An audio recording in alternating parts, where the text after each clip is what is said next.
அப்போஸ்தலர் நடபடிகள் 10வது அதிகாரம்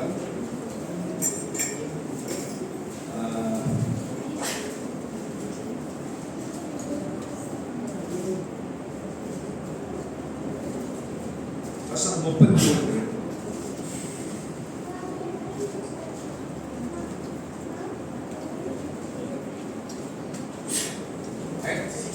Book of Acts, chapter 10, verse 31. அப்போஸ்தலர் நடபடிகள் 10வது அதிகாரம் வசனம் 31. கொர்நேலியுவே ஜெபம் கேட்கப்பட்டது, தான தர்மங்கள் தேவ சந்நிதியில் நினைத்தருளப்பட்டது. And say, Cornelius, thy prayer is heard, and thine alms are had in remembrance in the sight of God. Let's read verse number 4 also. 4வது வசனத்தை நம்ம வாசிப்போம். அவனை உற்று பார்த்து பயந்து, ஆண்டவரே என்றான். அப்பொழுது அவன் உன் ஜெபங்களும் தர்மங்களும் தேவனுக்கு நினைவூட்டுதலாக அவர் சந்நிதியில் வந்தெட்டி இருக்கிறது. And when he looked on him, he was afraid and said, What is it, Lord? And he said unto him, Thy prayers and thine alms are come up for a memorial before God. Okay, our title today is God who remembers. A God who remembers. இன்றைய நம்முடைய தலைப்பு நினைவு கூறுகின்ற அல்லது நினைத்து பார்க்கின்ற தேவன். நினைவு கூறுகின்ற அல்லது நினைத்து பார்க்கின்ற தேவன். We must understand it. Our God is not a God of forgetfulness. When we read the word remember, இந்த நினைத்தருளினார், நினைத்தார் அப்படின்னு சொல்லும் பொழுது ஆண்டவர் மறக்கிறவர் என்றும் நம்ம நினைச்சிடக்கூடாது. அப்படின்ற ஒரு எண்ணத்துக்கு வந்துடக்கூடாது. அவர் மறக்க மாட்டார் அப்படிங்கும் பொழுது அவர் மறந்துடுவார் அப்படின்ற எண்ணம் வந்துடக்கூடாது. God will never ever forget. ஆண்டவர் மறக்கவே மாட்டார்.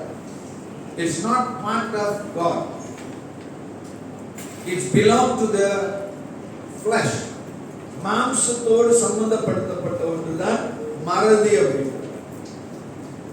In the spirit there is no forgetfulness. ஆவியில மறதி அப்படிங்கிறது இல்லை. சரிங்களா? மாம்சத்துல தான் அது இருக்கு.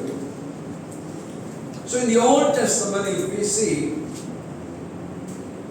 God says that he remembered the covenant many times.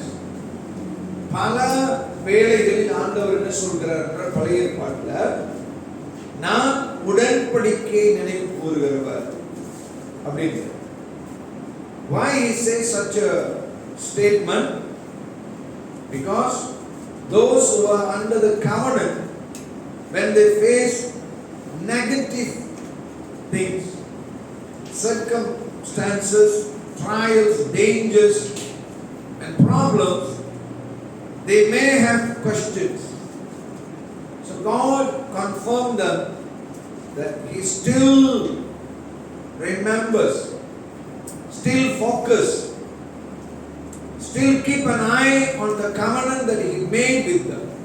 பழைய ஏற்பாட்டில் நிறைய வேளைகள் ஆண்டவர் உடன்படிக்கை நினைவு கூறுகிறேன் அப்படின்னு சொன்னார். ஏனென்றால் இந்த உடன்படிக்கைக்கு உட்பட்டவர்கள் தீங்கு, ஆபத்து, இன்னும் எதிர்மறையான சூழ்நிலைகளை கடந்து போகும் பொழுது அவர்களுக்குள்ளாக கேள்விகள், சந்தேகங்கள், குழப்பங்கள் வருகிற பொழுது ஆண்டவர் அவர்களுக்கு என்ன செய்தார் என்றால் ஒரு உறுதியை கொடுத்தார். இவைகள் எல்லாம் அவர் செய்த உடன்படிக்கைக்கு மேலானதல்ல, அதற்கு கட்டுப்பட்டதுதான். உடன்படிக்கை நிறைவேறும். உடன்படிக்கையின் தேவன் அவருடைய காரியங்களை செய்வார் அப்படின்றது அவர்களுக்கு உறுதிப்படுது. Okay? The second thing, the Old Testament forefathers many times asked God to remember their prayers. பழைய ஏற்பாட்டில் பார்த்தீர்கள் நிறைய முற்பிதாக்கள் ஆண்டவர்கிட்ட என்ன கேட்டாங்கன்னா, ஆண்டவரே எங்களுடைய ஜெபங்களை நினைவு கூரும், நினைத்தருளும் என்று கேட்டாங்க. Here God remembers the covenant. Here these people, the covenanted people, asking him to remember their prayers. இங்கு பார்க்கிறோம், ஆண்டவர் உடன்படிக்கையை நான் நினைவு கூறுகிறேன் என்று சொல்கிறார். உடன்படிக்கைக்கு உட்பட்டவர்கள் எங்களுடைய ஜெபங்களை நினைத்தருளும் என்று கேட்கிறார். For us in the New Testament we place more emphasis on prayers. புதிய ஏற்பாட்டில் நம்ம என்ன செய்யறோம்னா, அதிக முக்கியத்துவம் வலியுறுத்துதல் ஜெபத்திற்கு கொடுக்கிறோம். Nothing wrong. Okay, nothing wrong. How we going to see the prayer? தவறே கிடையாது. ஜெபத்தை நாம் எப்படி பார்க்க போகிறோம்? It is a mantra. Or is it a magic word? Or is it a key to open certain things? How we going to see it? நம்ம ஜெபத்தை நாம் புதிய ஏற்பாட்டில் எப்படியாக பார்க்க போறோம்? அது ஒரு மந்திரமா, இல்ல ஒரு மேஜிக் வேர்டா, அல்லது எதையாவது திறக்கிறதுக்கான ஒரு சாவியா? How we see that? A simple thing is, prayer is communion with God. A simple thing, that's it. ஜெபம் என்று சொல்லும் பொழுது நம்ம ரொம்ப சுலபமா புரிந்து கொள்ளணும் அப்படின்னா, தேவனோடு ஒரு தொடர்பு, அவ்வளவுதான். That's simple. In that communication, conversation, we can bring many things into it. அந்த சம்பாஷணை, பேச்சு, அதுல நிறைய காரியத்தை கொண்டு வரலாம். It's similar like a plate. In the plate you can put many things. Whatever you want you can put it. You can put meals, you can put desserts, you can put fruits, sweets, whatever you want. You can fill the plate with many things, but plate is plate. Whatever in the plate is different. So the communication is one thing. So called the prayer is one thing, like plate. So in the plate you can place many things: supplication, asking, intercession, standing in the gap, fighting with the spirits, so many things. இந்த ஜெபம் என்பது ஒரு சாப்பிடுற மங்கு போல. அதுல நீங்க என்ன செய்யலாம்? கேட்பது, பரிந்து பேசுவது, மன்றாடுவது, ஸ்தோத்தரிப்பது, திறப்பின் வாசலில் இருப்பது, எதிரிகளோடு ஆவிக்குரிய யுத்தம் செலுத்த, அப்படின்னு நிறைய நீங்க சொல்லிக்கொண்டே போகலாம். சரிங்களா? So you cannot explain or put it in one word, but it means prayer. ஜெபம் என்று சொல்லும் பொழுது ஒரே ஒரு வார்த்தையில நீங்க சொல்லி முடிக்க முடியாது. So that's why we simplify it, a communion with God, a conversation. இந்த ஜெபம் என்பது ஒரே வார்த்தையில நீங்க சொல்லி முடிக்கணும் அப்படின்னா, சுலபமா நம்ம என்ன சொல்லலாம் என்றால், தேவனோடு ஒரு தொடர்பு, சம்பாஷணை, பேச்சுவார்த்தை. அந்த பேச்சில் நீங்க என்ன வேணாலும் பேசலாம். It's based on how close you are. எவ்வளவு நெருக்கமாக இருக்கிறீர்களோ அவ்வளவு காரியத்தை நீங்க பேசலாம். If you are not close, you will be stick to certain things only, not everything. நீங்க நெருக்கமாக இல்லை என்றால் நீங்க என்ன செய்வீங்கன்னா, ஒரு சில காரியத்தை பேசிட்டு விட்டுருவீங்க. அதுக்கு மேல நம்ம பேச மாட்டோம். ஏன் அப்படின்னா, நம்மளுடைய நெருக்கத்திற்கு ஏற்றதாக தான் உள்ளிருந்து வார்த்தைகள் வரும். சரிங்களா? We speak out of the fullness of our heart. இருதயத்தின் நிறைவினால் நம்ம பேச போகிறோம். அந்த நெருக்கம் இல்லைன்னா அந்த உள்ள இருக்கிறத நம்ம கொண்டு வர மாட்டோம். நம்மள சொல்ல பட்டு படாம பேசிட்டு போறாங்க, அந்த மாதிரி ஒரு பூச்சி பூசன மாதிரி. சரிங்களா? அந்த நிஜத்தை நம்ம பேசலாம். ஏன்னா நெருக்கம் இல்லை, நெருக்கம் இல்லாதது பேசலாம். ஜெபம் என்று சொல்லுவோம் அந்த நெருக்கம். So in the Old Testament, the forefathers, they prayed to God to remember their prayers. பழைய ஏற்பாட்டில் அதிகமாக ஆண்டவர்கிட்ட மன்றாடினார்கள், எங்களுடைய ஜெபங்களை கேட்டருளும். So in the New Testament, God asks us to pray, and then He shows us the model to pray. புதிய ஏற்பாட்டில் பார்த்தீங்கன்னா ஆண்டவர் நம்மளை ஜெபிக்க சொல்கிறார், ஒரு மாதிரி நமக்கு காண்பித்திருக்கிறார். But here in the life of Cornelius, it's not a Jew. Okay? இந்த கொர்நேலியு வந்து யூதன் அல்ல, but he believed. He, his household and his surrounding people, they believed Yahweh. கொர்நேலியு வந்து யூதன் அல்ல, அவனும் அவனுடைய வீட்டாரும் அவனோடு கூட இருந்த சுற்றுப்புறத்தாரும் யெகோவாவை, யாவேயை நம்பினவர்களாக இருந்தார்கள். யாவேயை நம்பினவர்களாக இருந்தார்கள். So he was a person in position in the army. படையில ஒரு தலைவனாக அவன் காணப்பட்டான். He was a devout man. அவன் வந்து எப்படிப்பட்டவன்னா தேவ பக்தியுள்ளவன். You see, sometimes the police, the army, to be a devoted person is a miracle. The police la உள்ளவங்க, படையில உள்ளவர்கள் பக்தியா இருக்கணும்னா அது ஒரு ஆச்சரியமான ஒரு காரியம், ஆச்சரியமான ஒரு. But we see in the Bible many such a kind of people. One is Joshua, a devoted person, but he is a general in the army. யோசுவா வந்து ஒரு படை தளபதி, ஆனாலும் அவனுக்குள்ள என்ன இருந்ததுன்னா தேவ பக்தி இருந்தது. You see, the one who is in charge of the battle, their heart and their mind lifestyle is different. They are not soft kind of people. இந்த யுத்தத்துல தலைமத்துவத்தில் இருக்கிறவர்கள் வந்து நம்மள மாதிரி தெரியல, அப்படியே பஞ்சு மாதிரி பொசு பொசு பொசுன்னு இருக்க மாட்டாங்க, கடினமா இருப்பார்கள். Why in the Old Testament you see the battle they need to kill. God asked them to kill everyone, the child, the pregnant woman, infant, old, everything, animal. So such a kind of a person with that kind of mentality and heart to be devoted is a questionable thing.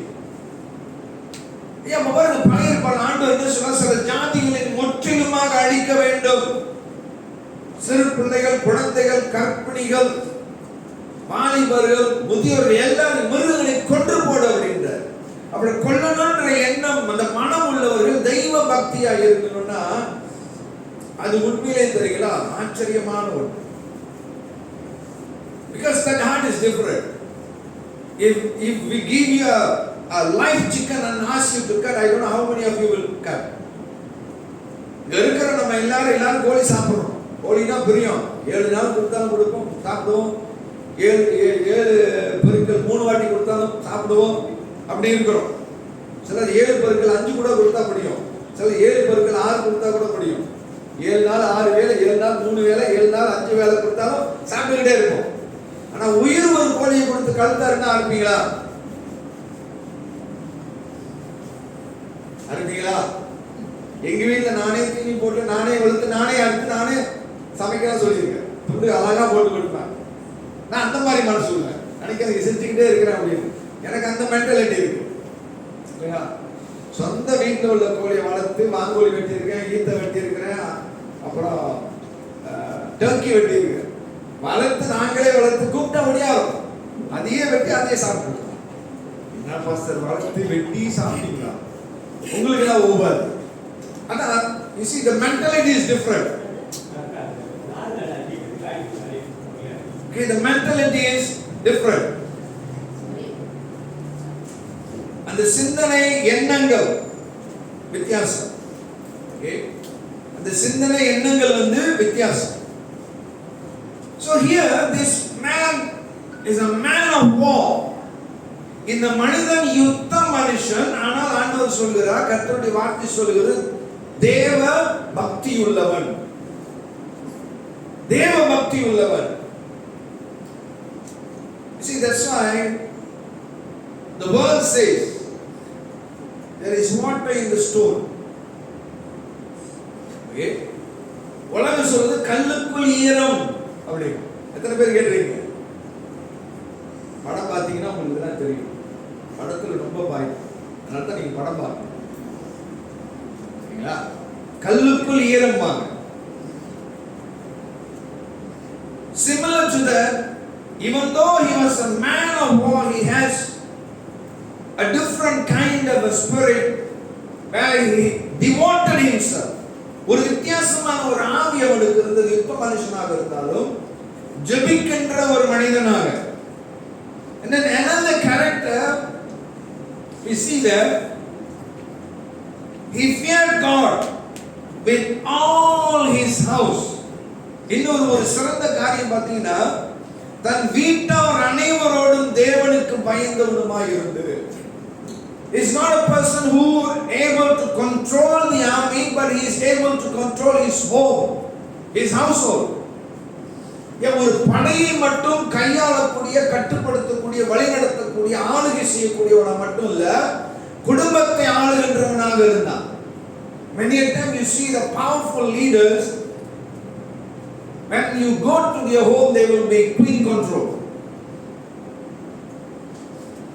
நிறைய தெரியுங்களா அதிகாரத்தில் உள்ள ஆண்கள் பயங்கர அதிகாரத்தில் இருப்பாங்க. வீட்டுக்கு போனீங்கன்னா ராணி ஆட்சி.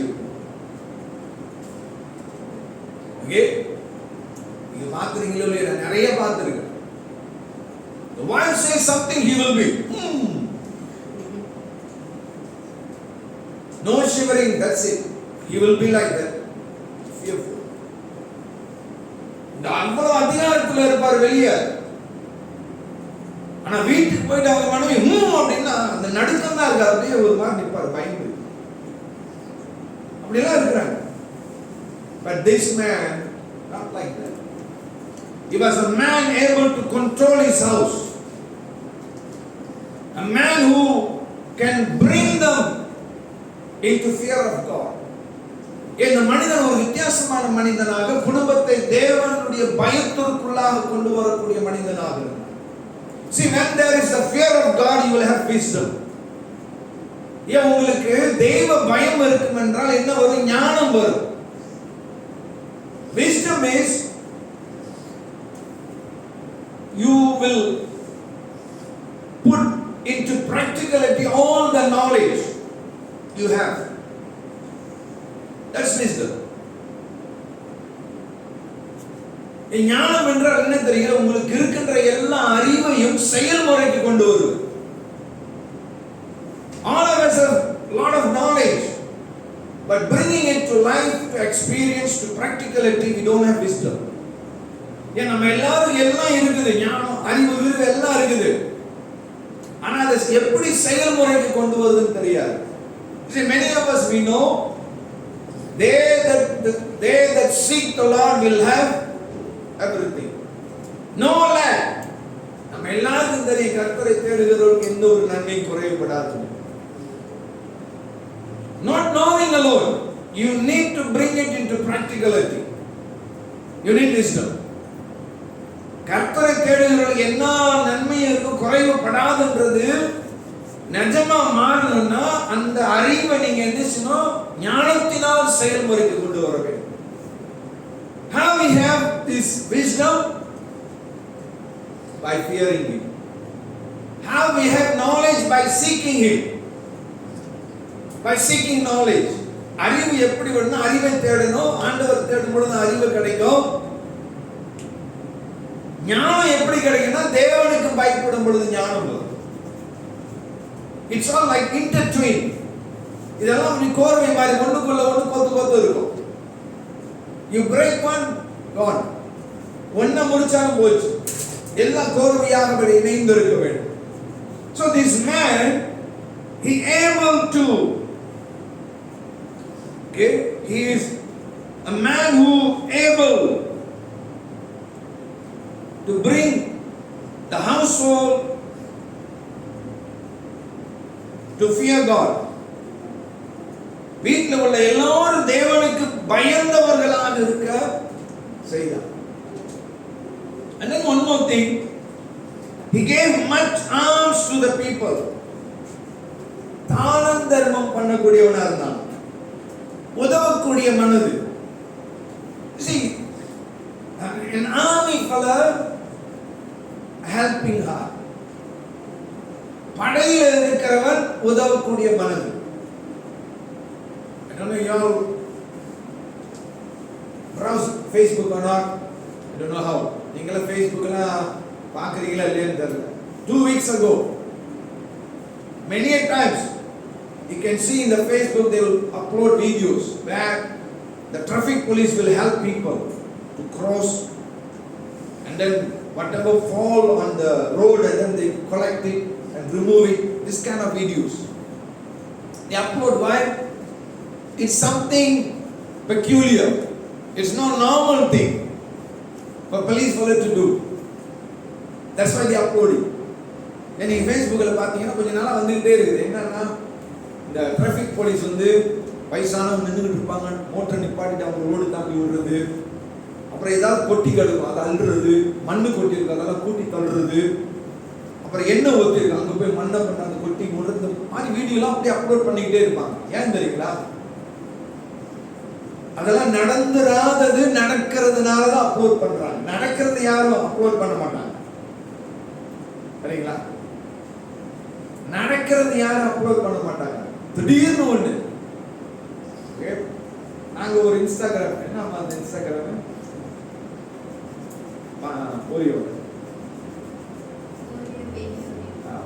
ஓரியோ பேபி ஓரியோன்னு ஒரு இன்ஸ்டாகிராம் இருக்கு எங்களோட. நீங்க பாருங்க எங்க மொயில் என்ன செய்யுதுன்னு அதுல போட்டு வச்சிருக்கோம். ஏன்னா எல்லா மொயிலும் செய்யாத, எங்க மொயில் செய்யறதுனால போட்டு வச்சிருக்கோம். என் ஒய்ஃபோட அக்கா அவங்க ஒரு நாய் வச்சிருக்காங்க, ஜக்கி த டாகின்னு ஒன்று இருக்கு. இன்ஸ்டாகிராம்ல பாருங்க, நீங்க என்னென்னமோ பார்த்துட்டு இருப்பீங்க. அதுல பாத்தீங்கன்னா அந்த நாய் என்னென்ன செய்யுது அதெல்லாம் போட்டு வச்சிருக்கு. என்ன செய்யாது, அது வந்து தெரியுங்களா, மங்கெடுத்துட்டு சாப்பாடு பண்ண தூக்கிட்டு வரும். செகண்ட் பண்ணா செகண்ட் கூட, ப்ரே பண்ணா ப்ரே பண்ணும். சோத்திரம் சொல்லுமா சொல்லுவோம். அந்த பாச கத்துக்கணும். ஏன் போட்டு வச்சிருக்கிறோம்? அதுக்கு லைக் நிறைய இருக்கு. இது ஏன் தெரியுமா போடுறாங்க? இது அசாதாரணம், something peculiar. Okay, that's why they put. ஒரு வினோதமா இருக்கிறதுனால தான் நம்ம போடுகிறோம். சரிங்களா? So this Cornelius was such a man. இந்த Cornelius ஒரு வித்தியாசமானவன். If you can find a policeman in this town with this character, I'll give you 50 ringgit. Okay? இதே குணாதிசயமுள்ள ஒரு போலீஸ்காரன் இந்த டவுன்ல நீங்க பாத்தீங்கன்னா ஒரு 50 ரிங்கி கொடுத்தாரு.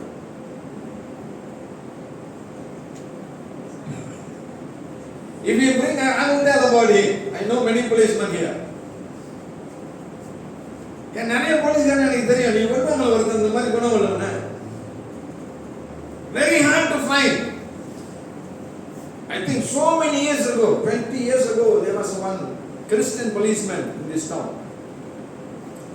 The Joseph know him very well. They are his friends. Joseph தெரியும், நான் வந்து அவரோட கூட்டாளி. வேற சொல்ல மாட்டேன். ஜோசப் பேர் சொல்லலாம், போலீஸ்கார பேர் சொல்லுவோம். ஸோ அந்த போலீஸ்காரு ஜோசப் ரொம்ப க்ளோஸாக இருந்தார். பசங்க ஒரு ஹெல்ப் பண்ணுவார் அப்படின்னு. So I was caught in a thing. They issue me a summon. நான் ஒரு இதில் மாட்டிக்கிட்டேன், ஒரு சம்மன் பண்ணிட்டாங்க. So brother told, Pastor, we have a Christian policeman who can help us. Come, let's go. Joseph சொன்னார், Pastor, ஒரு கிறிஸ்தவ police இருக்கார், வாங்க நம்ம போய் பார்ப்போம், ரொம்ப ஹெல்ப் பண்ணுவார் அப்படின்னு. He went there, I showed him the summon. He said, you want straight door or back door? கிறிஸ்தவ போலீஸர் கேட்கிறார், பாஸ்டர் முன் கதவு வேணுமா பின் கதவு வேணுமா? Then my head, everything like roll over. என்னுடைய எல்லாமே அப்படியே உருண்டு பறந்த மாதிரி இருந்துச்சு. என்னடா அவன் இப்படி கேட்கிறான்? I told him, if you can help me by go and ask your superior to reduce it or to cancel it, do.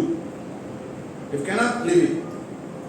நான் அவர்கிட்ட சொன்னேன், உன்னுடைய தலைவனை போய் பார்த்து, பெரியவனை பார்த்து, ஒன்று குறைக்க முடியுமா, கேன்சல் பண்ண முடியுமா, அதை செய்ய, இல்லைன்னா பரவாயில்ல அப்படின்னு. No pastor, back to only can. அவர் சொன்னா, இல்லை பாஸ்டர், பின்னால் வழி தான் முடியும். நம்ம I'll go to court. I went to the court, I pay 150. The summon is 300, I pay 150. This is Christian traffic police. இதான் கிறிஸ்தவ traffic police. சரிங்களா? நேர் வழி முடியாதா, பின்னால் வழி முடியும். So there are very few only will have heart or lifestyle like Cornelius.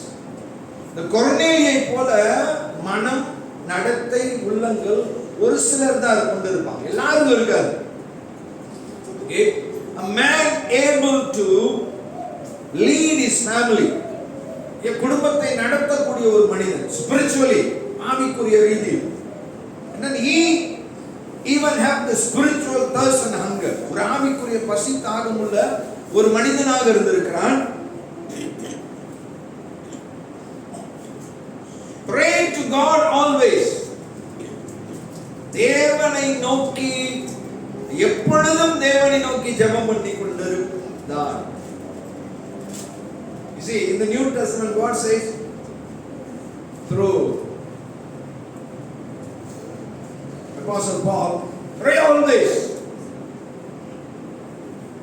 Apostle Paul மூலமா ஆண்டவர் சொல்றார், எப்பொழுதும் ஜெபம் பண்ணுங்கள் அப்படி. He has that character.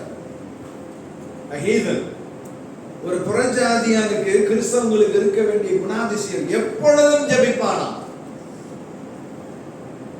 Are we equal to him? நம்ம அவனுக்கு ஈடு கொடுக்க முடியுமா? கொர்நேலியு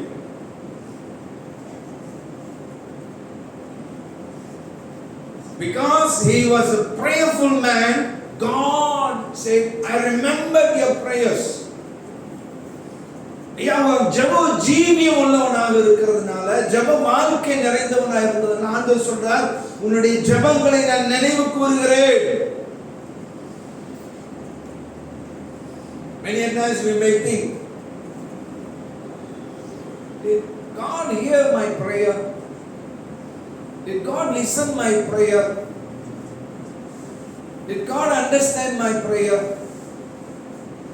சில வேளைகளில் நமக்கு அப்படியே மண்டை ஓடும், ஆண்டவர் என் ஜெபத்தை கேட்கிறாரா, ஆண்டவர் என் ஜெபத்துக்கு செவி கொடுக்கிறாரா, ஆண்டவர் காதுக்கு என் ஜெபம் ஒழுங்குதா, ஆண்டவர் என் ஜெபம் விளங்குதா, அப்படிலாம் நமக்கு கேள்வி வரும். But here God sent a messenger to tell him that God remembered. ஏன் இந்த கொர்நேலியுக்கு ஆண்டவர் பேசுகிறார், ஒரு தூதனை அனுப்புகிறார். அனுப்பி என்ன சொல்றாரு, உன்னுடைய ஜெபங்களை நான் நினைக்கிறேன் அப்படின்ற. How powerful, எவ்வளவு வல்லமை உள்ளது பாருங்க. That's why I say the prayers lifestyle must manifest, must come out. You need to live it. இந்த ஜெபம் என்கிற காரியத்தினுடைய இந்த வாழ்க்கை நம்மளுடைய வாழ்க்கையில வெளிப்படும். I see many praying people, those who have like prayer towers, prayer house, and those who are fully involved in prayers. எனக்கு நிறைய பேர் நான் பார்த்திருக்கிறேன், ஜெப கோபுரம், ஜெப வீடு, ஜெபம் அப்படின்றது அதிகமா ஈடுபடுறவங்க நான் பார்த்திருக்கேன். Always I see their lifestyle. நான் எப்பொழுது அவங்க வாழ்க்கையை பார்ப்பேன். Many times the prayer and their lifestyle is not matched. நிறைய வேலைகள்ல பார்த்தீங்கன்னா அவங்களுடைய இந்த ஜெபம் ஈடுபாடும் அவங்களுடைய வாழ்க்கையும் வந்து மேட்ச் ஆகாது, ஒத்து போகாது, வேற மாதிரி இருக்கும். You should Usually I have question, why this? Why like this? ஏன் இப்படின்னு எனக்குள்ள ஒரு கேள்வி வரும். You see, we need to understand, when a man speaks with God, he cannot be the same forever. நம்ம ஒரு காரியத்தை அறிய வேண்டும். ஒரு மனிதன் தேவனோடு பேசுகிறான் என்றால் அவன் எப்பொழுதும் அதே மாதிரி இருக்கவே மாட்டான். That person will change. அந்த மனிதன் மாறிடுவான். This is the truth. இதான் உண்மை, இதான் சத்தியம். If we really talk to God, commune to God, we will change. That's why the Bible says, you pray, watch and pray, pray always, pray for all people, pray all times.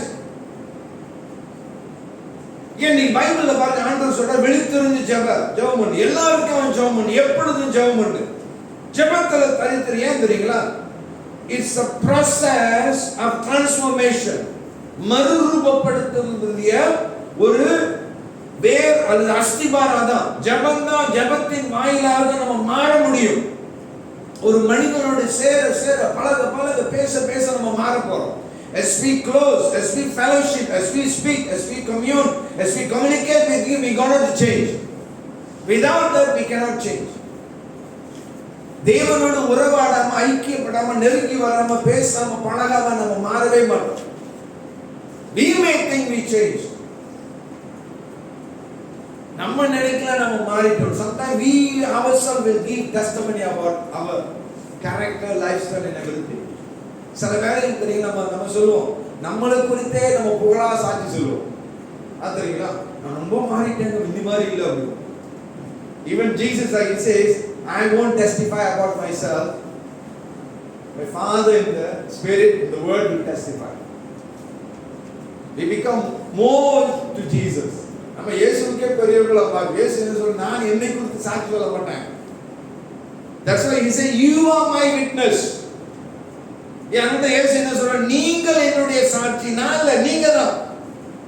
என்னை பத்தி உலகத்துக்கு தெரியும்னா நீ தான், நான் இல்ல, நீ சொல்லு அப்படின்ற, நீ வாழ்ந்து காமின்ற. ஆனா நம்ம என்ன சொல்லுவோம்? நான் சர்ச்சுக்கு வந்து பாஸ்டர் ரொம்ப மாறிட்டேன். சோத்ரம் சிஸ்டர்ஸ் பிரதர்ஸ், என் சாட்சி இருக்கு, நான் ரொம்ப மாறிட்டு இந்த சர்ச்சுக்கு வந்து லோக்கால இன்னைக்கு நம்ம இப்படிதான் இருக்கிறோம். இந்த மாதிரி சாட்சி சொல்றவங்கலாம் பாத்தீங்கன்னா, ஐயோ இவங்கள அப்படி பண்ணினாங்க அப்படிம்பீங்க. அப்பதான் தெரியும் இந்த பாம்புல இருந்து, இந்த புத்துல இந்த பாம்பு இருக்கிறார். See, we cannot testify. Our testimony is not applicable. ஏன் நம்மளுடைய சாட்சி உதவாது. You see, about me, my wife, my children must say. You have to say, not me. என்னை குறித்து சாட்சி வேணும்னா என் குடும்பம் சொல்லணும், நீங்க சொல்லணும், அவ்வளவுதான். நான் சொல்ல முடியாது. So the person who testified about me must be in line with me. If they are not in line with me, if they are opposed with me, then the testimony will be opposite. என்னை குறித்து சாட்சி கொடுக்க போகிறவர்கள் என்னோடு இணைந்து இருந்தார்கள் என்றால், ஒத்து இருந்தார்கள் என்றால் சாட்சி நல்லா இருக்கும். ஏட்டா போட்டியா இருந்தா ஏட்டா போட்டியா சாட்சி விளங்குதுங்களா? That's why the Bible says, seek the Lord. தேவனை தேடு, தேவனோடு நெருங்கி, அப்பதான் நம்ம நல்ல சாட்சி கொடுக்க முடியும் அவரை குறித்து. இல்லைன்னா நல்ல சாட்சி கொடுக்க முடியாது. So this Cornelius was different until God remembered.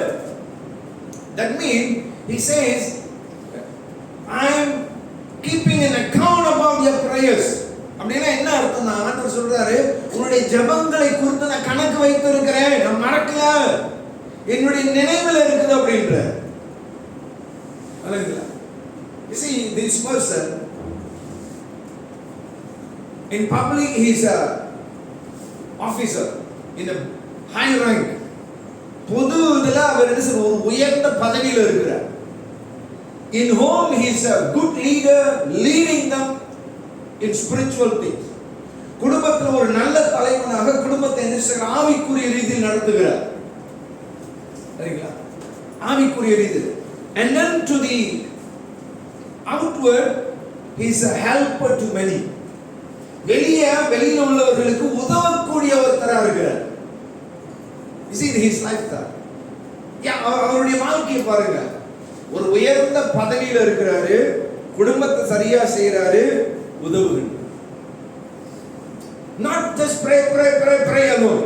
Not God alone. You understand? He take a position, authority. ஒரு அதிகாரம் உள்ள ஒரு தலைமைத்துவத்தை எடுக்கிறார். குடும்பத்தை சரியாக அவர் என்ன செய்றார்? நடத்துறார். ஓகே? வெளியே உள்ளவர்களுக்கு உதவுகிறார். Sometimes helping others powerful than prayer. சில வேளைகள்ல மற்றவங்களுக்கு உதவுறது ஜெபத்தை காட்டிலும் அதிக வல்லமை உள்ளது. The person is living in the street, homeless. You don't see him testify and then he say, I'll pray for you, God will bless you. It's not applicable. வீடு இல்லாத தெருவில் இருக்கிறோம்னு வச்சுங்க, இப்போ அந்த சாட்சியெல்லாம் சொல்லிட்டு உனக்கா ஜெபம் பண்ண கர்த்தர் ஆசீர்வதிப்பார்னு வர்றீங்கன்னா அது உதவாது. You can do a powerful thing. What is that? Come brother, I want to talk to you. Take him. Go and give him a good lunch. While he was eating, you talk to him. Throw the seed. As he fills his stomach, you fill his mind, his thought. இந்த மாதிரி தெருவில் இருக்கிறாங்களா, கூப்பிடுங்க, ஐயா வா, என் கூட வா, கூட்டு போங்க ஒரு ரெஸ்டாரண்ட், நல்ல சாப்பாடு வாங்கி கொடுங்க. அவன் வயிற்று நிரப்ப நீங்க மண்டையை நிரப்புங்க. பேசி என்ன செய்யுங்க, மண்டையை நிரப்புங்க. It's powerful. In one stone you are doing two things. ஒரு கல்லுல ரெண்டு மாங்காய் மாதிரி. ஆசை கண்டவனே நான் கூட்டு போய் வாங்கி கொடுத்தா அப்படின்னா போச்சு. See, Jesus says, I was naked, he never clothed me. துணி இல்லாம இருந்தேன், எனக்கு துணி கொடுக்கலையே. See, if a person lives without dress, will you go and help him? ஏன் ஒருத்தன் துணி இல்லாம இருந்தா போய் யாராவது உதவுமா? என்ன சொல்லுவோம், கிறுக்கன் வெங்கடையம் போயிட்டு போக மாட்டோம். ஆனா ஆண்டவர் அதான் சொல்றாரு, நான் நேக்கடா இருந்தேன், I was naked, you never clothed me. நான் நிர்வாணியா இருந்தேன், எனக்கு துணி கொடுக்கலன்ற. I was in jail, you never visit me. நான் சிறையில் இருந்து நீ வந்து பார்க்கல. ஆசை சிறைக்கலாமா போகணும்? It's a ministry. அது ஒரு ஊழியம், சிறை ஊழியம்.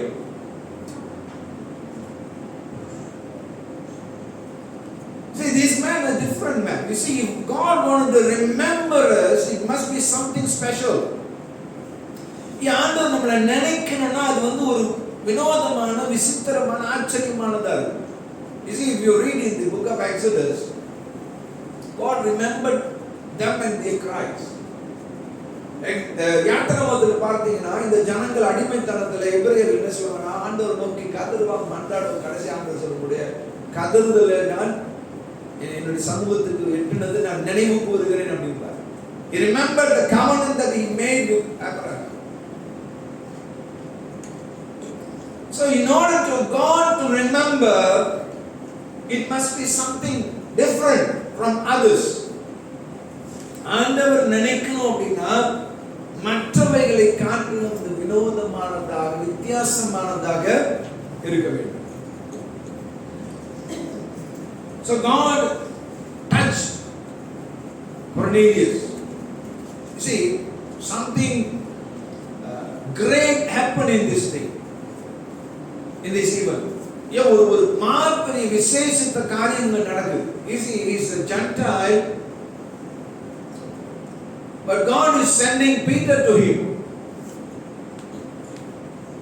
இவன் பாருங்க, கொர்நேலியு வந்து ஒரு யூதன் அல்ல, ஆனா யூதன் அல்லாத இவனுக்கிட்ட என்ன செய்யறாரு, ஆண்டவர் பேதுரு அனுப்புறார்.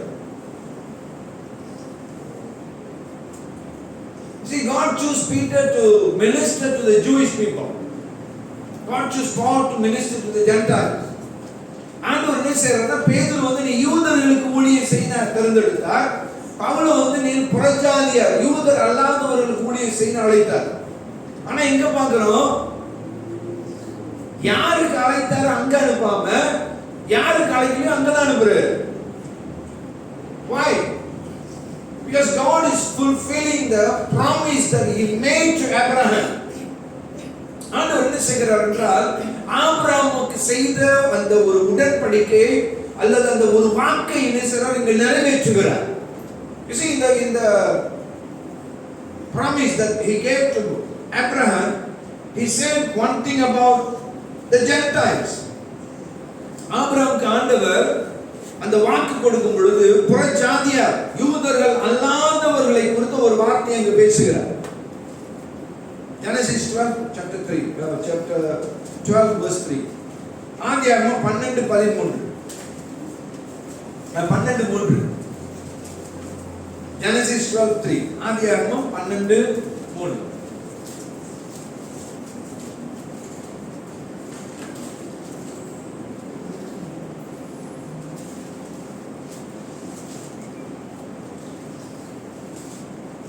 The last part. And in thee shall all families of the earth be blessed. இந்த கடைசி பகுதி பார்த்தீங்கன்னா, பூமியில் உள்ள வம்சங்கள் எல்லாம் உனக்குள் ஆசீர்வதிக்கப்படும் என்றார். Okay, this about the Gentiles. இந்த பகுதி யாரை குறித்து என்றால், யூதர் அல்லாதவர்களை குறித்த ஒரு வாக்கு.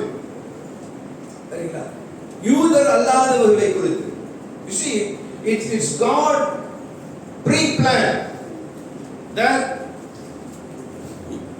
He is the God of all people and He wanted to save all. ஆண்டவருடைய ஒரு முன்னான திட்டம், முன்பே ஒரு திட்டம் போட்டுட்டார், எல்லாரையும் ரட்சிக்க வேண்டும், நாங்க எல்லாருடைய தேவன் அப்படி. But if you read the whole Old Testament, God is as though He is focusing on Jewish alone, not others. நீங்க பழைய ஏற்பாடு முழுவதும் நீங்க வாசித்தீர்கள் என்றால் அங்க என்ன நீங்க பாப்பீங்கன்னா, ஏதோ ஆண்டவருடைய கண்ணு முன்னால இந்த யூதே மட்டும் தான் இருக்கிற, மத்த யாருமே இல்லாத மாதிரி தான் அங்க இருக்கும். You read the whole Old Testament, everything is Jew, nothing else. எல்லா யூதர்கள் இஸ்ரவேல் அப்படின்றது தான் அங்க இருக்கும். So when we read that kind of portions and books, and then we will come to a conclusion that God is not for the non-Jews. நம்ம இப்படியே படிச்சுட்டு வந்து நம்ம என்ன நினைப்போம்னா, யூதர் அல்லாதவர்களுக்கு ஒரு கடவுள் இல்ல அப்படின்ற ஒரு முடிவு. But the scripture indirectly says that God is the God of all people, all tongues and ethnic. எல்லா பாஷைக்காரர், எல்லா இனத்தினுடைய தேவன் இவர்தான் என்பது இந்த வசனம் சொல்லுது. So this was fulfilling in Cornelius' vision, and the vision that God gave to Peter. கொர்நேலியுவுக்கும் பேதுருவுக்கும் கொடுத்த ஒரு தரிசனத்தில் இது என்ன செய்கிறது, அங்கு நிறைவேறுகிறது. See, Peter was in hunger, natural hunger. பேதுருவுக்கு இயற்கையாகவே ஒரு பசி. அந்த பசியில God showed him a vision. ஆண்டவர் என்ன செய்யறாருன்னா, அவனுக்கு வந்து ஒரு தரிசனத்தை காண்பிக்கிறார். Before he prayed and then he was in hunger. முதல் ஜெபிக்கிறாரு, அப்புறம் அவருக்கு பசி உண்டாகுது. Book of Apostles chapter 10 verse 9. அப்போஸ்தலர் நடவடிக்கைகள் 10:9 பார்க்கிறோம். On the morrow, as they went on their journey and drew nigh unto the city, Peter went up upon the housetop to pray about the 6th hour. 6 மணினா மத்தியானம் 12 மணிக்கு, சரிங்களா? Afternoon 12 o'clock he is praying. மறுநாளிலே அவர்கள் பிரயாணப்பட்டு அந்த பட்டணத்துக்கு சமீபத்தவர்கள் பேதுரு 6 மணி நேரத்தில் ஜெபம் பண்ணும்படி மேல் வீட்டில் ஏறினான். Prayer. See, Jewish they pray according to hours. 3, 6 and 9. 3 மணி நேரம், 6 மணி நேரம், 9 மணி நேரம் அப்படி சொல்வாங்க. காலையில 6 மணி, காலையில 9, 12, 3 மணி. 3 மணி. 3 வேளை ஜெபம் பண்ணுவாங்க. சரி, ஒரு 12 மணிக்கு ஜெபம் பண்றாரு. After the prayer, okay, he became very hungry. சரிங்களா? இந்த ஜெபம் பண்ணா என்ன வந்துச்சா? மிகுந்த பசி அடைந்து. பசி வரல, மிகுந்த பசி. சரிங்களா? யூ கொலை பசின்றமே அந்த மாதிரியான பசி. உங்களுக்கு பசிக்கவே இல்லையா? நல்லா ஜெபம் பண்ணுங்க, நல்லா பசி வரும். பைபிள்ல போட்டுருக்கு. சரிங்களா?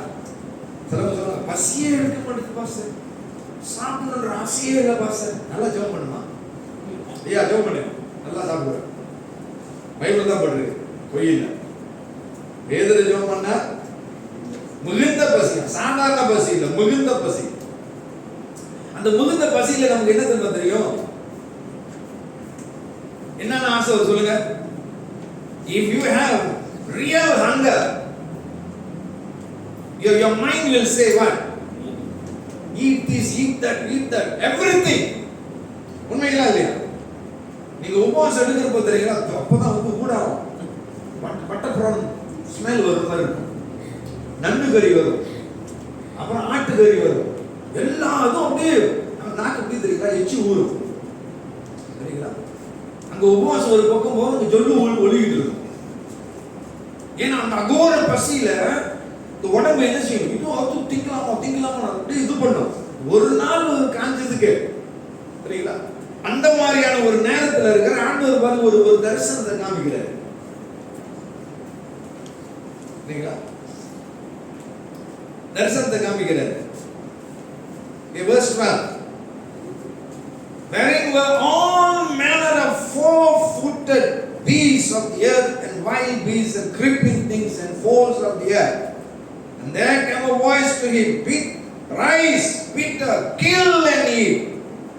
அதிலே பூமியில சகல விதமான 4 கால் ஜீவன்களும், காட்டு மிருகங்களும், ஊரும் பிராணிகளும், ஆகாயத்து பறவைகளும் இருக்கிறதாவும் கண்டான். அல்லாமலும் பேதுருவை எழுந்து அடித்து புசி என்று அவனுக்கு சொல்லும் ஒரு சத்தம் உண்டாயிற்று. சரிங்களா? According to his hunger, God showed him a vision and then he is telling, kill and eat. ஆண்டவர் பாருங்க அகோர பசி காமிக்கிறாரு. எல்லா 4 கால் மிருகம், ஊர்றது எல்லாத்தையும் காமிச்சு பேதுருவை அடிச்சு கொன்னு தின்றா அப்படின்னு. சரிங்களா? And then we think we can eat everything because of scripture says. நம்ம என்ன நினைக்கிறோம்? நம்ம எல்லாத்தையும் திங்கலாம் அப்படின்னு வசனம் சொல்லி வச்சு எல்லாத்தையும் திம்போம். It's not about food. It's not about food. இங்க வந்து ஆண்டவர் உணவை பத்தி சொல்லல. God is telling about the untouchable, the heathens, the Gentiles. They need the gospel. This is the time to share the gospel. This is the time to give the manna to them. That's what God is speaking to Peter. பேதுருக்கு ஆண்டவர் என்ன சொல்றாருன்னா, இதுதான் புறஜாதியார் யூதர் அல்லாதவர்களுக்கு மன்னாவை, சத்தியத்தை, வார்த்தையை கொடுக்கக்கூடிய ஒரு காலம் கொடு அப்படின்றார். That's why he bringing to Cornelius and then showing this thing. Okay? Cornelius கொண்டு வரும் பொழுது சொல்றாரு, because he is sending to Cornelius. His call is to go to Jewish people, but he is going to the Gentile. இவருடைய அழைப்பு என்ன தெரியுங்களா? இவர் வந்து எங்க போணும்? யூதன்கிட்ட போணும். ஆனா ஆண்டவர் எங்க அனுப்புறாரு? புறஜாதியாருக்கு அனுப்புறாரு. So through this vision he is telling, you are to minister to this group. ஆண்டவர் என்ன சொல்றாருன்னா, நீ வந்து இந்த கூட்டத்தாருக்கு இவங்களுக்கு ஊழியம் செய்யணும் அப்படின்றார். It's not about food. Okay? இந்த வேத பகுதி வந்து சாப்பாடு விருது இல்ல. Okay? And then when it comes food, we need to be wise what to eat and what not to eat. உணவுன்னு வரும் பொழுது நம்ம வந்து ரொம்ப ஞானமா இருக்கும். Still applicable. இன்னும் வந்து சில உணவுகள் நீங்க சாப்பிட்டீங்கன்னா சில பிரச்சனைகள் வரும். There are foods will cause a lot of health problem. That's why the Jewish they eat kosher food. யூதர்கள் பாத்தீங்கன்னா இன்றைக்கும் என்ன செய்றாங்கன்னா, ஆரோக்கியமா நல்லா இருக்கிறாங்க கோஷேர் அப்படின்ற சாப்பாடு. சரிங்களா? We will eat everything in the chicken. The feather only we won't take. நம்ம கோழியில வந்து அந்த முடிய மட்டும் சாப்பிட மாட்டோம், எல்லாத்தையும் தின்றுவோம். சரிங்களா? I know a guy in this town who he will buy even the chicken head.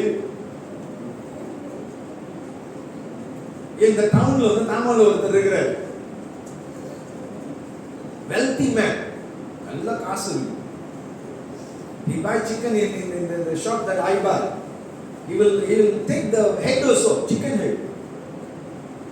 கோழி வாங்கும்போது யோசிக்காது, தாமல் யாருக்கு போக பழக்காரு, வேணாம் வேணாம் பிசாசெல்லாம் கூப்பிடுவான், சாமி கொடுப்பான், அதெல்லாம் யோசிக்காதீங்க. ஒரு குழு சொன்னா கண்டுபிடிச்சிருக்கீங்க ஆளா. ஒரு பெரிய லாட்டரி ஒன்று அடிச்சது, அதான் குழு. நான் வந்து தலை எடுக்கவே மாட்டேன், இவன் தலை நான் பார்ப்பேன். அப்படி பார்க்கும்போது என்ன ரொம்ப நல்லா இருக்குங்க, புரிஞ்சுங்க, நல்லா இருக்கும். பெரிய லாட்டரி அடிச்சதை வந்து அதை வாங்கிட்டு போவார். Sometimes he will ask extra. Sometimes கூடையும் கேட்பாரு, இன்னும் போடும் பாரு. Usually people will buy for dog only. நாய் வளர்க்குறவங்க தலை வாங்கிட்டு போவாங்க, இவரு வாங்கிட்டு போவார். சரிங்களா? So we eat everything.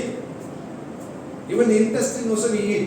உள்ள குடல் கூட நம்ம சாப்பிடுவோம், குடல் தோல் எல்லாம் சாப்பிடுவோம். The Jewish people they won't eat. All these parts are not healthy. ஆரோக்கியம் இல்லாத சாப்பிடுறது. சரிங்களா? So we used to that.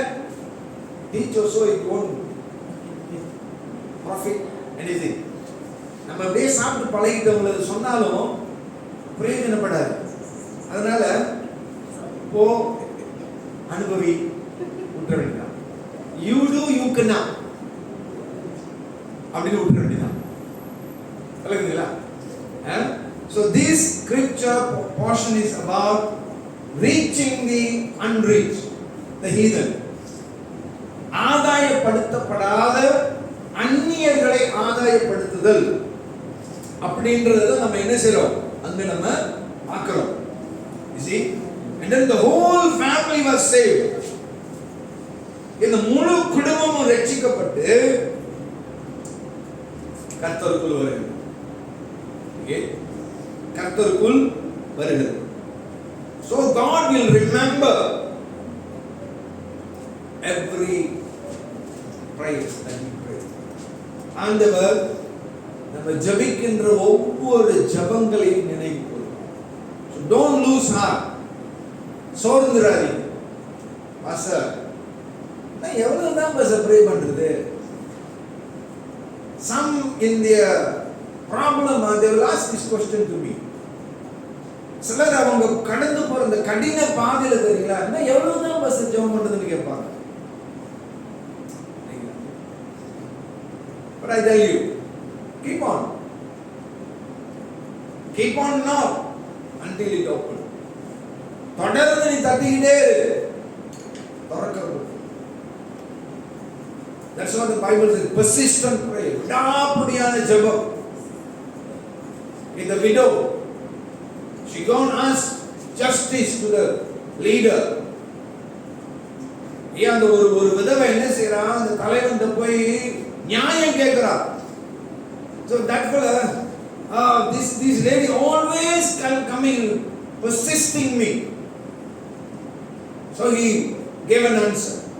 எப்போது வந்து நச்சரிக்கிற தொந்தரவு பண்றானே அவன் என்ன செஞ்சான், நீதி கொடுத்துட்டான். So God says, even the heathen can give justice. How I am. அந்த உண்மையில் என்ன சொல்றாரு, அவனே அப்படின்னா நான் எப்படி அப்படின்னு. That means every prayer will be answered. அப்படின்னா என்ன அர்த்தம்னா, எல்லா ஜெபங்களுக்கு கர்த்தர் பதில் கொடுப்பார்.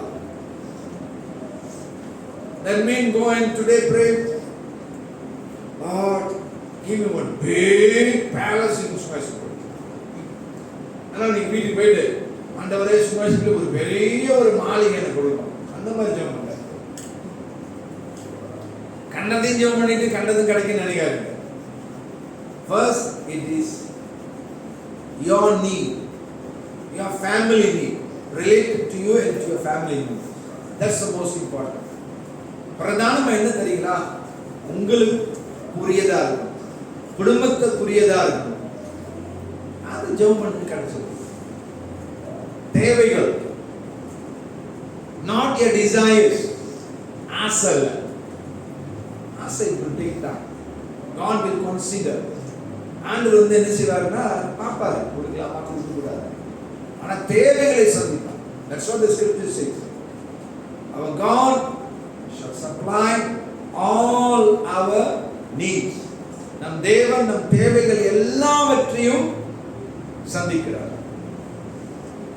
ஆனா சந்திப்பார். நீங்க ஆணித்தரமா அதில் நிக்கலாம். ஆசைகள்னு வரும் பொழுது அது கொஞ்சம் நாள் எடுக்கும். You will see the root why this desire comes. ஆண்டவர் வந்து இந்த ஆசை அப்படின்றதுடைய வேறு என்னன்னு பார்ப்பார். ஏன் இந்த ஆசை அதை பார்ப்பார். If it is right, he will give. If it is wrong, he won't give. சரினா கொடுப்பார், சரியில்லைனா கொடுக்க மாட்டார். So let us continue to pray, because God not only God who listens our prayers, but he remembers our prayer. ஆண்டவர் நம்முடைய ஜெபங்களை கேட்கிறவர் மட்டுமல்ல, ஜெபங்களை நினைக்கிறவராக இருக்கிறார். சரிங்களா? நினைக்கிறவராக இருக்கிறார். So in our new life we need to do certain things. The Bible asks us to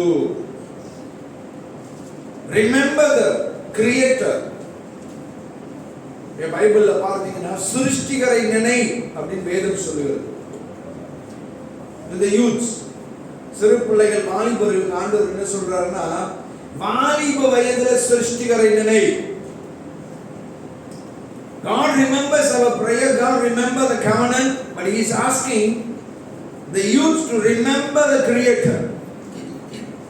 ஆண்டவர் பாருங்க, உடன்படிக்கையை நினைவு கூறுகிறார், ஜெபங்களை நினைக்கிறார். என்ன சொல்றாரு? வாலிபர்கள்ட்ட வாலிப வயதுல என்ன? எக்லீசியாஸ்டஸ் 12:1, பிரசங்கி 12:1ல நீங்க பார்க்கலாம். வாலிப வயதுல என்ன? Because this is the age of establishment. இந்த வாலிப வயது தான் ஸ்தாபிக்கக்கூடிய ஒரு வயது. If you never establish rightly, then the end, till the end you going to suffer. இந்த வாலிப வயது தான் ஸ்தாபிக்கக்கூடிய வயது. இந்த வயதுல நீ சரியா ஸ்தாபிக்கணும்னா நீ சாகர மட்டும் நீ என்ன செய்ய போற? பாடுபட போற.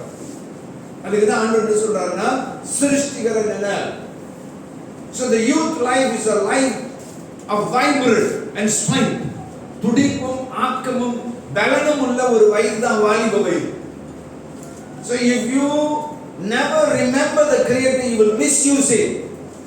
நீ இந்த வாலிப வயதுல சிருஷ்டிகரை நினைக்கல அப்படின்னா அந்த வாழ்க்கையை அந்த வாழ்க்கையில உள்ள பலம், சத்துவம், துடிப்பு எல்லாத்தையும் பயன்படுத்து. You see, nowadays our Indian community, the youths are struggling with alcohol, drug, okay, a lot. Even girls, they are using vape. பொம்பளை பிள்ளைங்க ஸ்கூல் படிக்கிற பிள்ளைங்க வேப் படிக்குது. சங்கிலியில் ஒரு ஊடு தான் இருக்கும், போட்டுக்கிட்டு. நம்ம மெத்ரி ஸ்கூல்ல எத்தனையோ பொம்பளை பிள்ளைங்க அடிக்கிறது.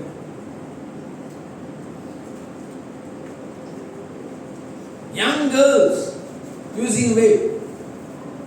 Nice smell, pastor. Nice flavor. நல்ல வாசனை, strawberry. It's not the flavor, but it's going to affect your brain. அது வந்து வாசம் மட்டும் இல்ல, உன் மண்ணையை வீணாக்கிடும், நட்டு லூஸ் ஆகிடும். So even to the vape they are giving drops, chemicals. You put one drop, your mind will go on for 6 to 1 year or 2 years, gone crazy. அதை கொஞ்சம் கிக்கு கொடுக்கறதுக்கு சொட்டு ஊற்றுவாங்க. கெனபிஸ் ஒரு சொட்டு ஊத்துனா 6 to 3 வருஷம் கூட ஆகும்.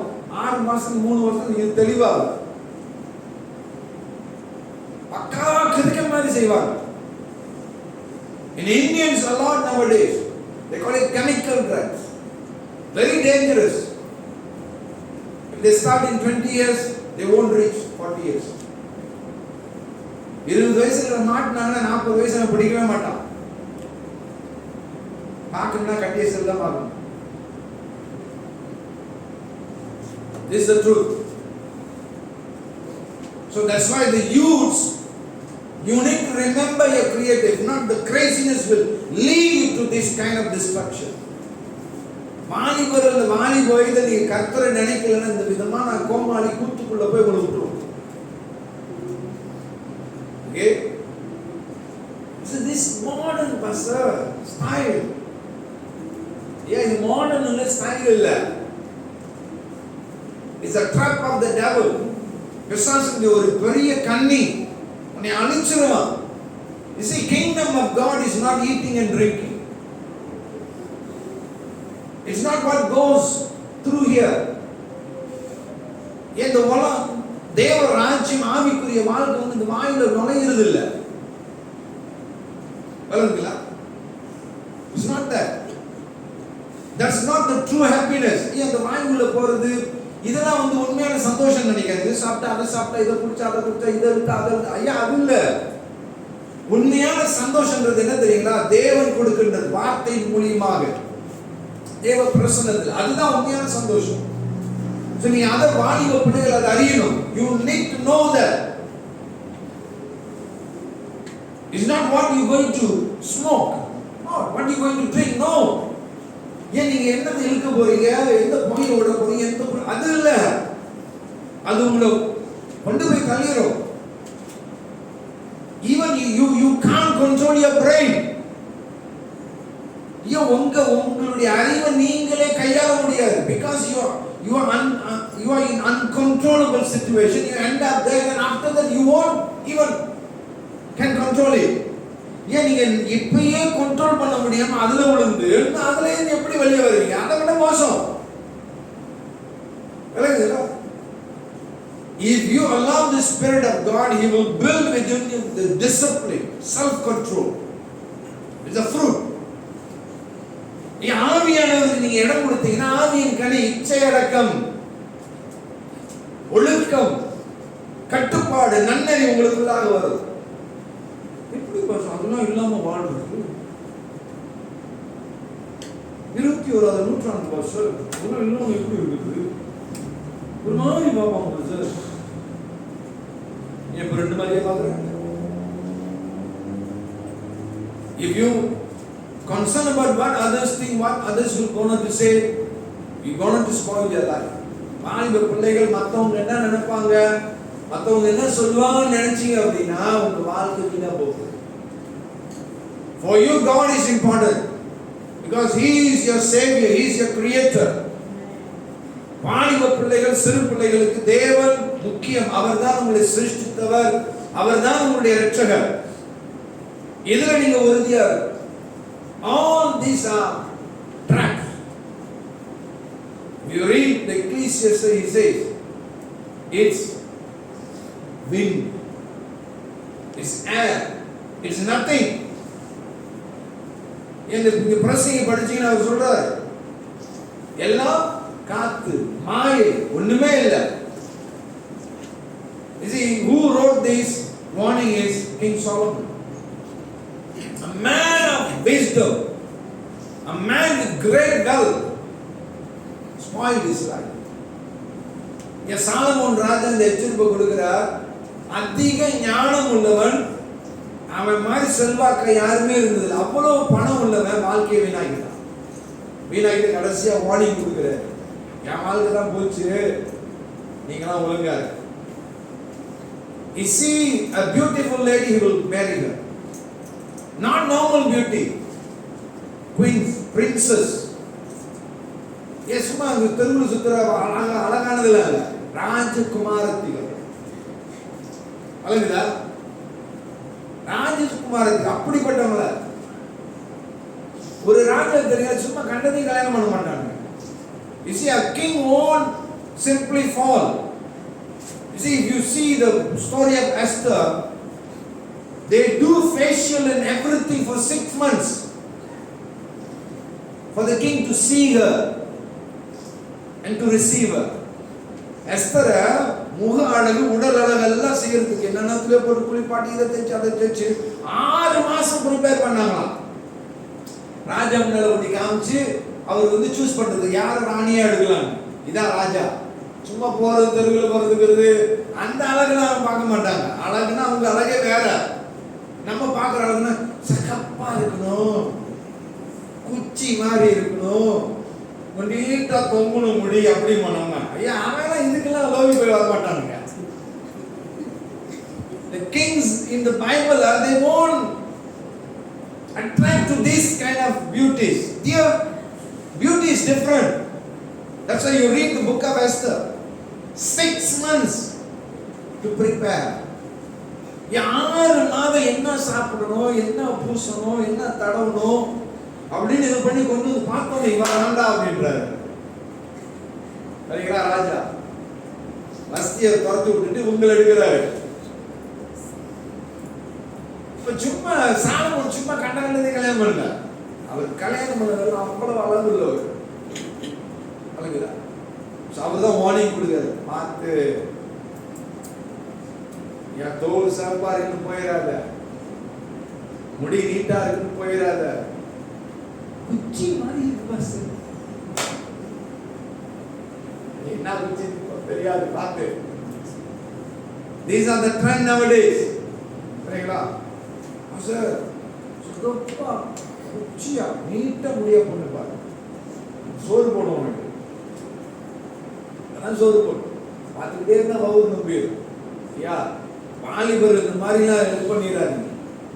உங்களோட வாழக்கூடிய ஒரு ஆள் வேணும். மனம் 2 மனமும் ஒன்னாகணும் திருமணத்துல. சிவப்பு தோல் கருப்பு தோல் ஒன்னாவது திருமணத்துல அப்படின்னு நம்ம சொல்ல மாட்டோம். 2 மனமும் ஒன்றாகிறது அப்படின்னு.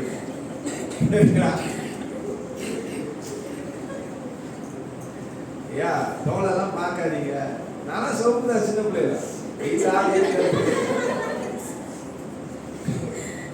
இப்ப கூட தெரியும் அரக்கை சட்டை போட்டு ரொம்ப மோட்டர்ல போறதுனால இப்ப வெயில ரொம்ப கடுப்பாங்க. அவ்வளவுதான். ஆனா சிவப்பு மனைவியோட சிவப்பு. சின்ன பிள்ளை படத்துல பார்த்தீங்கன்னா அவ்வளவு சிவப்பா இருக்கு. சிவப்பு மாறி பேச்சில் இருக்கிற கருப்பா இருக்கிறாங்க. ஒரு காலத்து சிவப்பா தான் இருக்கும். அங்க உழைச்ச உழைப்புல கருப்பாயிட்டு அவ்வளவுதான். நினைக்காதீங்க சிவப்பா இருக்கு இங்கன்னா சிவப்பு. அங்க ஒரு காலத்து சிவப்பா தான் இருக்கும். சிவப்பு மாறும். சரியா? வாலிபர்களுக்கு இந்த எச்சரிப்பு அவர் கொடுக்கிறாரு. அடுத்தது என்ன சொல்றாருன்னா உபாகமம் 8:18. In Deuteronomy 8:18. When we are blessed, live a luxurious life. Moses said, remember your Lord. நம்ம செழிப்படைந்து செல்வாக்க நல்லா இருக்கும் பொழுது என்ன செய்யணும்? ஆண்டவரை நம்ம நினைக்கணும் அப்படின்றார் மோசே. Okay? The Deuteronomy 2nd commandment. இந்த உபாகமம் 2வது நியாயப்பிரமாண புத்தகம் அப்படிம்பாங்க. சரிங்களா? அதுல அவர் சொல்றாரு பாருங்க 8:18. 8:18. Deuteronomy 8:18.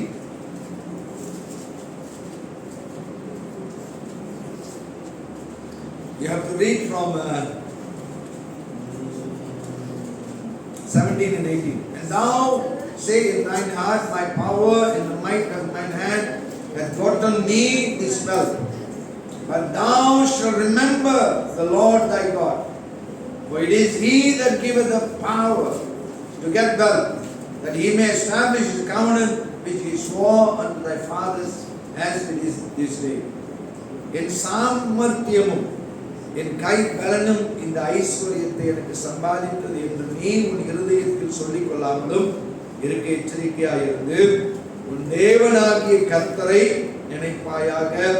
அவரே உன் பிதாக்களுக்கு ஆணையிட்டு கொடுத்த தம்முடைய உடன்படிக்கையை உறுதிப்படுத்தும்படி நாளை உனக்கு உண்டாயிருக்கிறது போல ஐஸ்வர்யத்தை சம்பாதிக்கிறதற்கான பலனை உனக்கு கொடுக்கிறவர். So God says, whatever you have, don't think it is by your strength and your knowledge and your talent.